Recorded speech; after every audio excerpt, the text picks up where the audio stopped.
Namaste, aloha, and welcome again to another wonderful Krishna story. My name is Janapati Das. Thank you so much for following along and listening to these wonderful pastimes of Lord Sri Krishna. And if you haven't already, please go into my channel and subscribe, make comments, have questions. Feel free to make any comments below in the videos.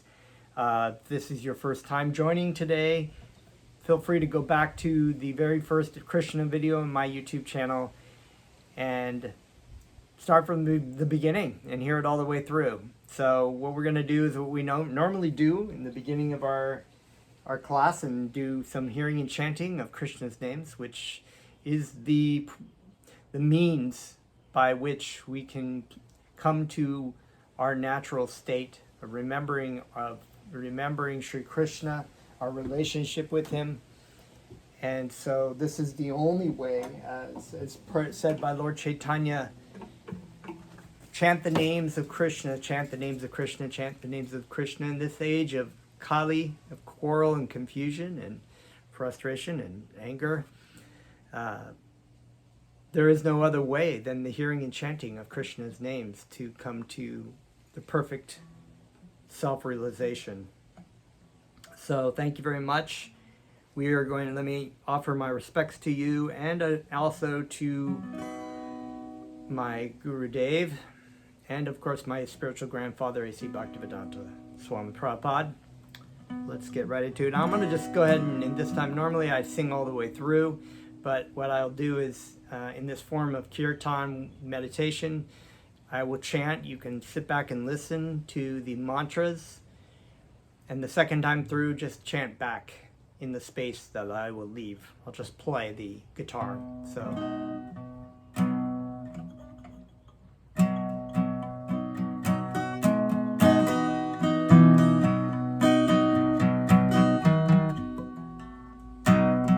Start over again.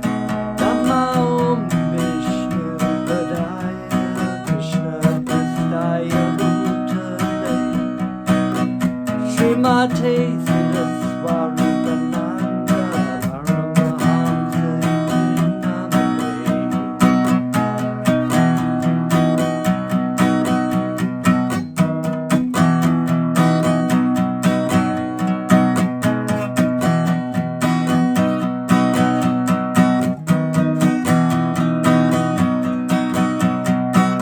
Bhaja Shri Krishna Chaitanya Prabhu Nityananda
done that tune in a while.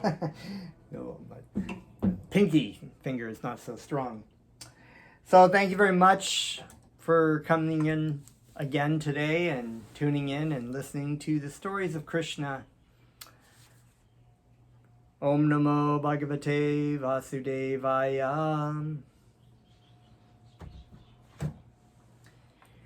So, our last story was the story of Nanda Maharaj, the father of Lord Sri Krishna, taking a bath in the river Jamuna. I think it was the river Jamuna, yes. And he wanted to get there early enough, but according to the Vedic rules and regulation, there are certain times that are auspicious and inauspicious. And this is seen actually throughout the Vedic astrology, and there are auspicious planets, inauspicious planets.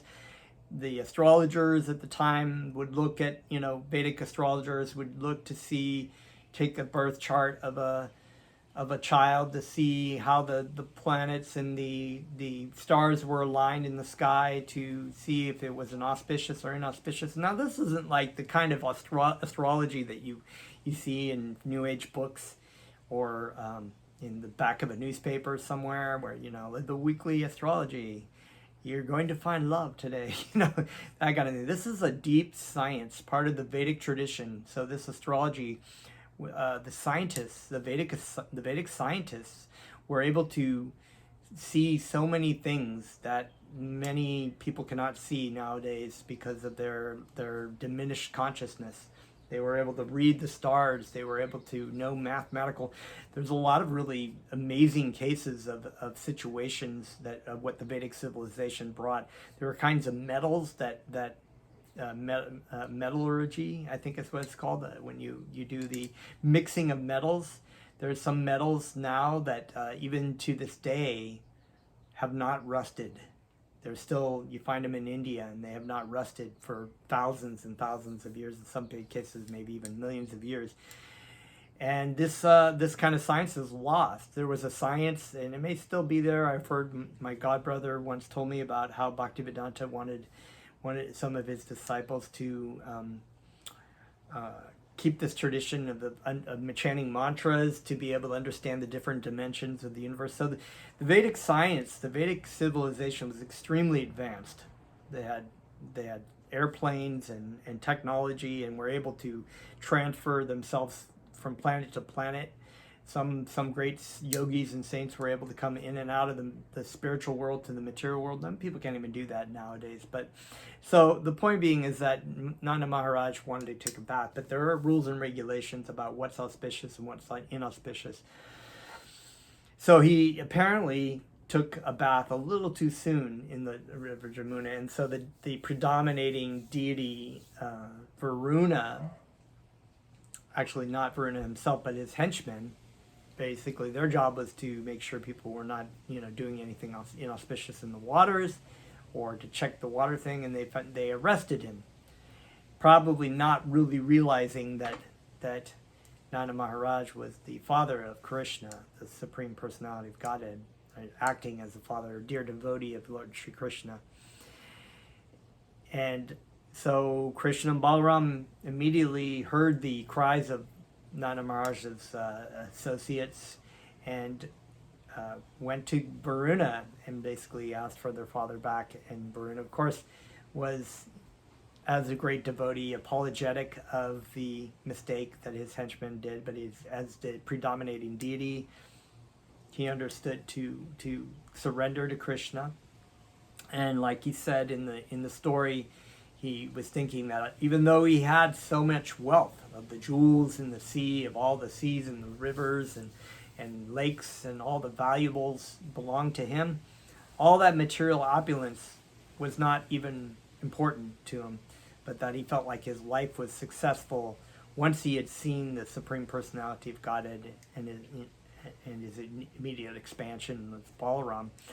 His life was successful. And that's the devotee. The devotee understands that no matter what situation karmically you come into in this material world, your life is temporary. And if you are able to understand, by the grace of Krishna, your purpose in this world to go back to Krishna, to remember Krishna, to have a loving service of Krishna, you can engage your life and your wealth in the service of Krishna, and then it's all spiritualized.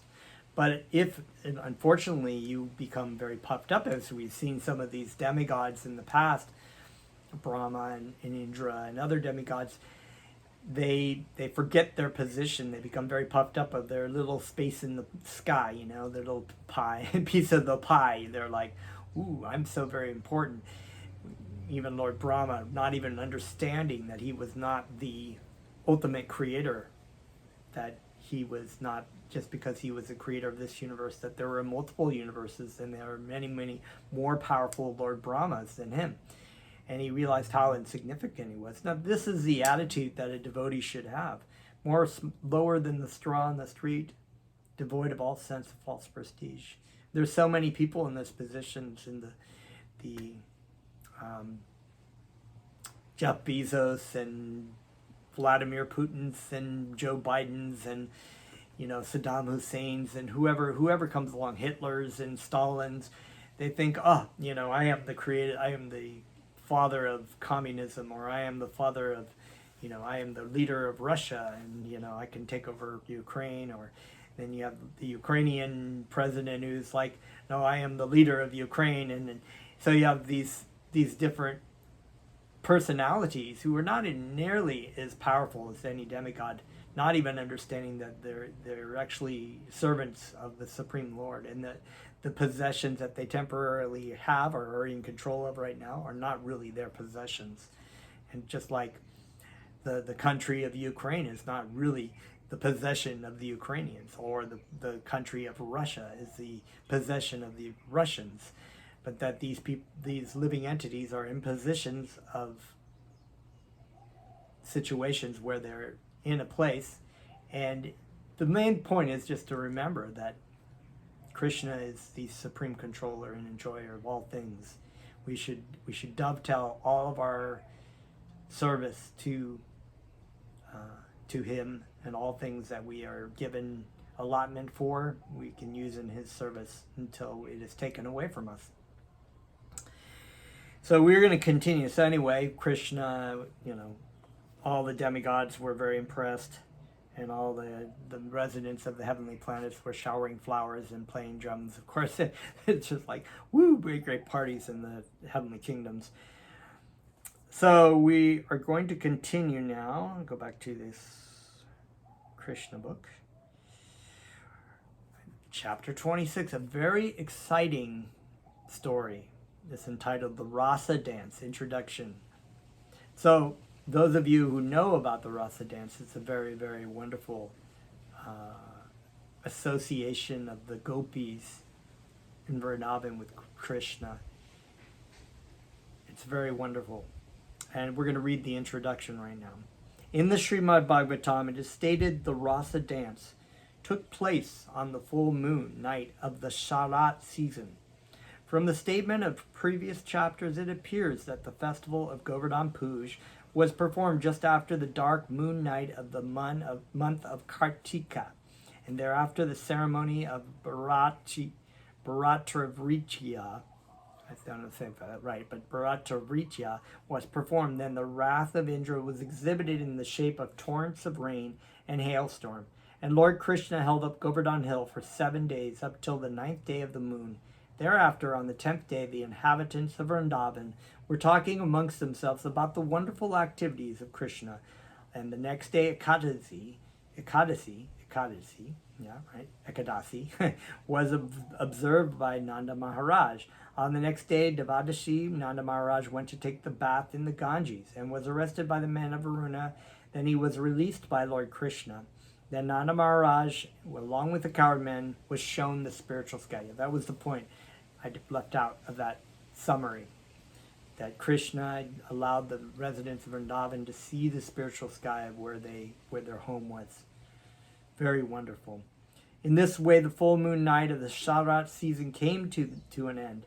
The full moon night of Ashvina is called Sarad Purnima.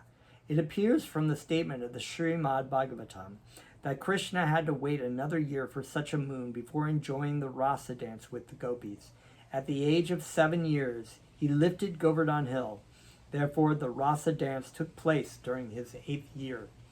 From Vedic literature, it appears that when a theatrical actor dances among many dancing girls, the group dance is called a Rasa Dance. When Krishna saw the full moon night of the Sharat season, he decorated himself with various seasonal flowers, especially the Malika flowers, which are very fragrant. He remembered the gopis' prayers to goddess Katyayani, wherein they prayed for Krishna to be their husband. He thought that the full night of the Sharat season was just suitable for a nice dance, so their desire to have Krishna as their husband would then be fulfilled. So if we remember a few stories back, that the gopis had gone to take a bath and they were praying to the goddess Durga to get Krishna as their husband. And Krishna had asked them to come and take their clothes and show themselves, come out of the water naked, basically, in front of them. Because realistically, we are all naked in front of God. It's not a sexual thing. It's not. Because we in the material world, we think of that as somebody asking young girls to come out of the water naked. We think it is immediately a sexual thing, because the love of Krishna for his devotees, all the living entities, that is God. As my spiritual master would say, Krishna is made up of love. He's made up of love, and he's ultimately not the supreme in the spiritual world. The supreme in the spiritual world is his love, the love of his devotees for Krishna, not in the form of Radharani. So the love of Krishna is even attractive to Krishna. And Krishna wanted the love and devotion of his devotees, his gopi girls. And the gopi girls wanted the love of Krishna.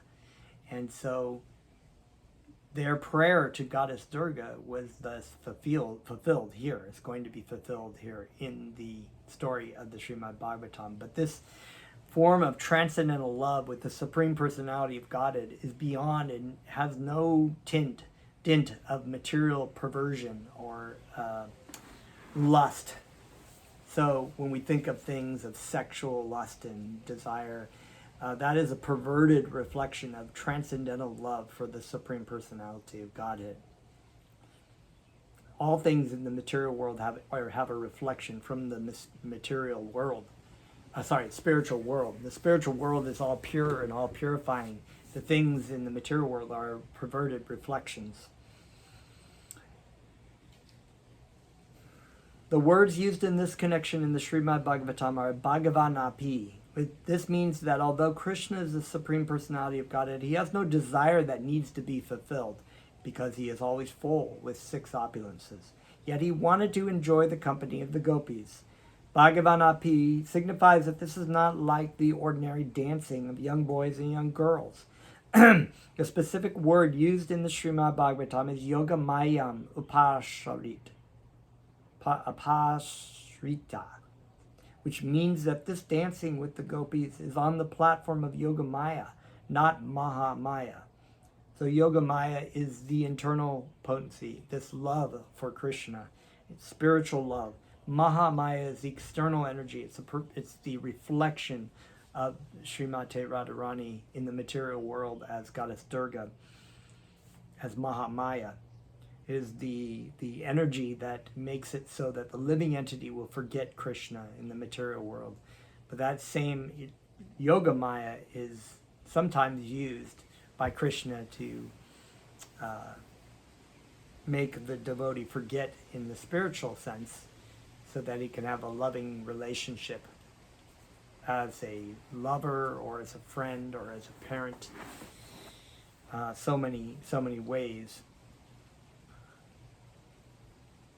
The dancing of young boys and girls within this material world is in the kingdom of Mahamaya, or the external energy. So it's natural that there needs to be a dancing, like this dancing between Krishna and the gopis, or the interaction of the living entity with the Supreme Personality of Godhead is under that Yoga Maya energy, not the Mahamaya. When you pervert, if you go to a dance or a club, the girls and the boys are checking each other out. They're thinking, how do we get sexual desire out of this? How do I get the girl to come home with me, or I get the guy to come home with me? So this is all under Mahamaya, under perverted reflection, based on the illusion of the external body being the self. The Rasa Dance of Krishna with the gopis is on the platform of Yogamaya. The difference between the platform of Yogamaya and Mahamaya is compared in the Chaitanya Charitamrita to the difference between gold and iron. From the viewpoint of metallurgy, there it is, gold and iron are both metals, but the quality is completely different. Similarly, although the Rasa Dance and Lord Krishna's association with the gopis appeared like the ordinary mixing of young boys and girls, the quality is completely different. The difference is appreciated by great Vaishnavas because they can understand the difference between love of Krishna and lust. So great devotees, the love for Krishna is eternally existing within the heart of that living entity. So that relationship, everyone is a devotee of Krishna. Everyone is eternally serving Krishna. But those devotees that have chosen to come to the material world or to not serve Krishna are come under the influence of Mahamaya, of Mahamaya. And this covering of lust is covering the heart of the living entity, just like a fog, so that they cannot really actually see themselves.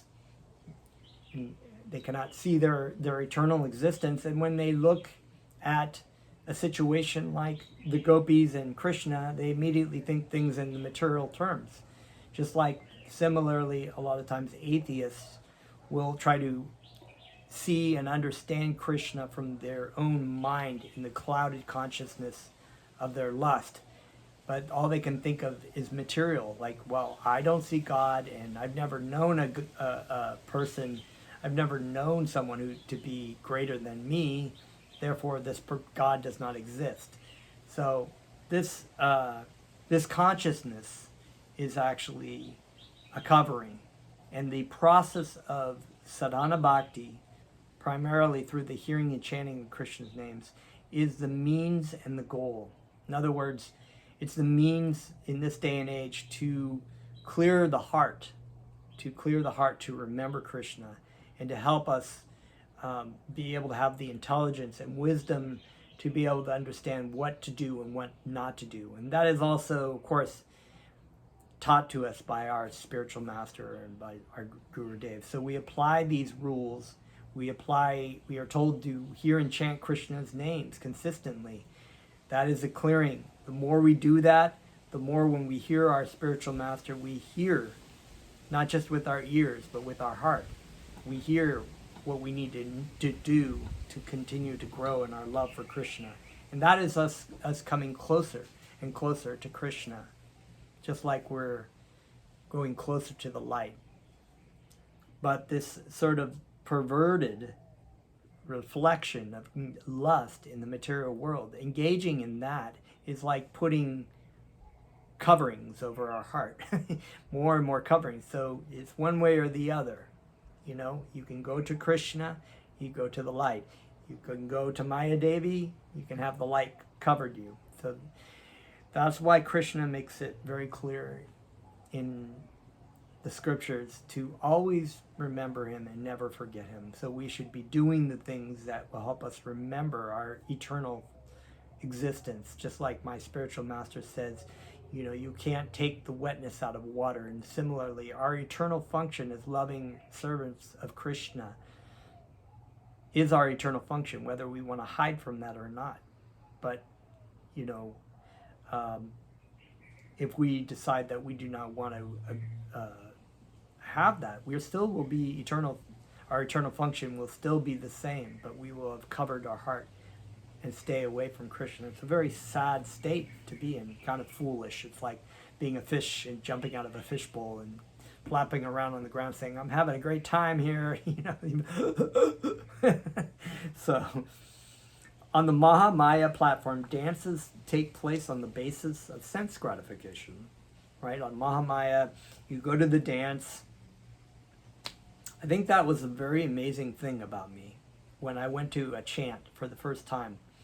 And I had done music for so much in clubs, and this is exactly what it was like in the clubs. Just like that, people going, checking you out. Who's that over there? Or was he kind of, can I get some enjoyment out of that person? Maybe not.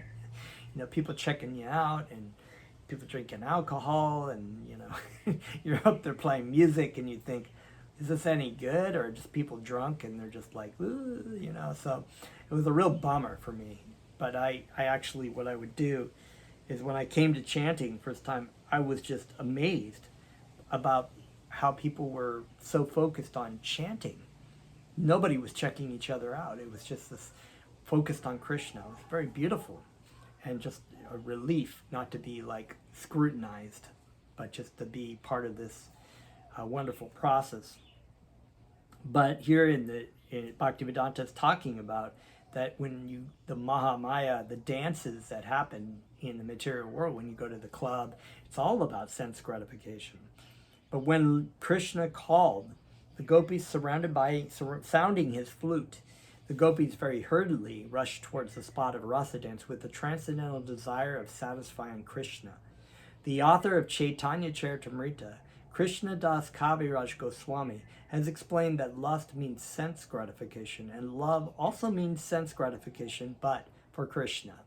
So we can have pure senses, in other words, dovetailing our senses in the service of Krishna, and not in the service of our own desires and our own lust. And this is shown in many cases in Srimad Bhagavatam, where I'm trying to think of the name right off the top of my head, but it's kind of escaped me. But there was a great king who also, that's what he would do. He would dovetail everything in all of his senses. Even though he was a king, he would dovetail all of his senses, and smelling the flowers that were offered to the deity of Krishna, of hearing the devotees chanting Krishna's names or speaking yogic wisdom. He would walk, you know, to use his feet, or touch to use his beads. And there was many examples, you know, of smelling, like I think it's smelling, eating the prasadam that was offered to the deity, or using his mouth to chant Krishna's names and not nonsense. So this is what it's talked about. When love also means sense gratification, we can utilize our senses in the service of Krishna. In other words, when activities are enacted on the platform of personal sense gratification, they are called material activities. But when they are enacted for the satisfaction of Krishna, then they are spiritual activities. On any platform of activities, the principle of sense gratification is there. But on the spiritual platform, sense gratification is for the Supreme Personality of Godhead, Krishna, whereas on the material platform, it is for the performer. For example, on the material platform, when a servant serves the master, he is not trying to satisfy the senses of the master, but rather his own senses.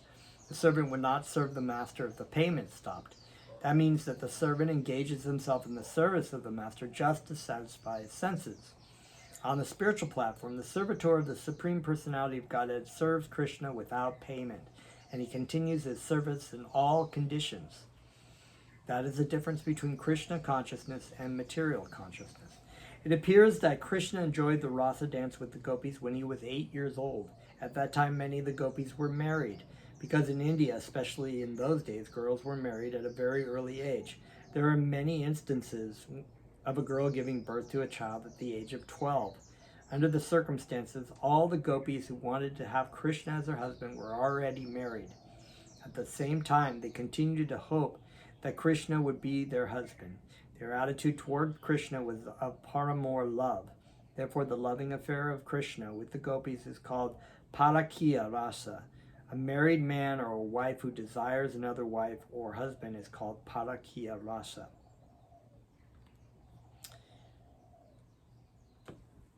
Okay, just checking on the time. I'll read one more paragraph. This is a long chapter, so we'll continue more after next video. Actually, Krishna is the husband of everyone because he is the supreme enjoyer. The gopis wanted Krishna to be their husband, but factually there was no possibility of his marrying all the gopis. But because they had that natural tendency to accept Krishna as their supreme husband, the relationship between the gopis and Krishna is called Parakya Rasa.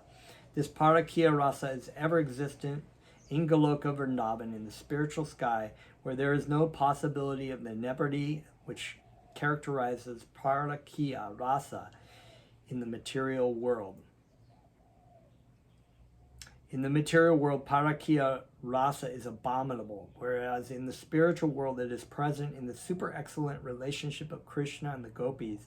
There are many other relationships of Krishna, master and servant, friend and friend, parent and son, and lover and beloved. Out of all these rasas, the Parakya Rasa is considered to be the topmost. So of course, like most things, Krishna, the gopis are already materially married, some of them, but Krishna is still having a transcendental relationship of love, paramour love, with the gopis, which is on a transcendental level. It's not mundane, it's not sexual, it's beyond that. But we have that Parakya Rasa a lot in this world. That's why we have a very high divorce rate. Cases of one spouse cheating on another spouse, or both spouses cheating on each other, and just you marry somebody and then you're like, I don't really like that person, so I'll get married. Sometimes people get married 4 or 5 times. Hollywood stars going from one person to another, it's or just people maybe staying together but just being like, what a bummer. But this kind of relationship, this Parakya Rasa of the gopis with Krishna, is not on that level. It has no tinge of perversion. So I think we're going to continue on next time.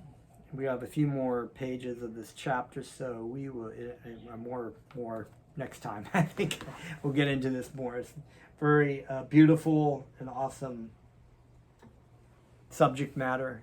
And so we're going to chant, and I will do again like I did before. I'll leave a little space so that you can chant in, that respond.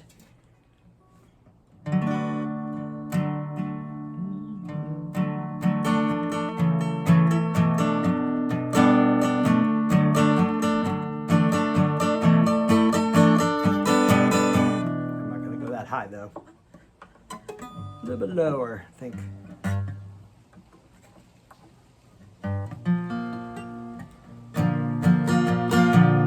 Namo Vishnu Padaya Krishna Mastaya Srimate Siddhaswami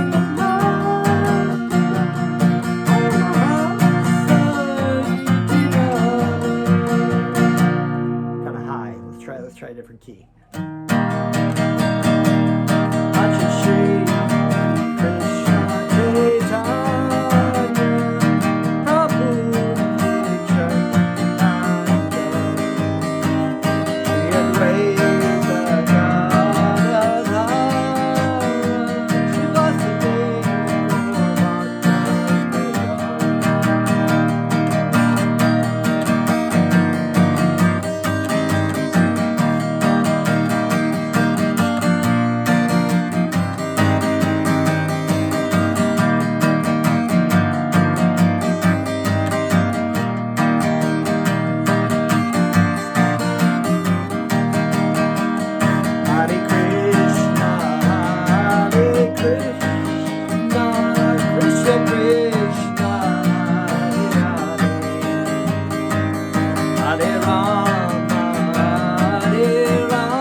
Okay, Haribol. That is another class. We will continue with our introduction of the Rasa Dance next time. Thank you very much. Namaste.